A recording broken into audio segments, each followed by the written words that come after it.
সমস্যা।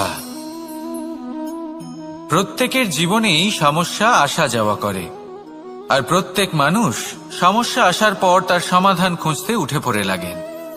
কিন্তু যখনই সমস্যার সমাধান হয়ে যায়, আমরা সুপ্রসন্ন হয়ে যাই এবং অসাবধানও হয়ে যাই। আমাদের মনে হয় যে আমরা সম্পূর্ণরূপে সমস্যার অন্ত করেছি, কিন্তু কোথাও না কোথাও একটা ছোট্ট বীজ রয়েই যায়, আর সেই বীজ আমাদের অসাবধানতার ছত্রছায়ায় বড় হতে থাকে, আর তারপর মহা সংকট হয়ে আবার আমাদের উপর আক্রমণ করে।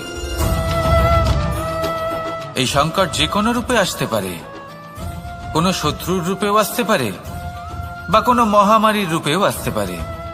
সেই জন্য সবসময় সাবধান থাকাই উচিত, কারণ অসাবধান হলে কি হয়, আমাদের সুরক্ষা চক্রে একটা ছেদ উৎপন্ন হয়, আর আমাদের শেষ করতে পারে এমন এক বাণ সেই ছেদ বিন্দু হয়ে আমাদের হৃদয়ে প্রবেশ করতে পারে। তাই যে কোনো সমস্যার সমাধান করুন, জয়ী হন, উৎসব পালন করুন, কিন্তু সাবধানে থাকবেন। আসুন আর আমার সাথে ভালোবেসে বলুন, রাধা রাধা।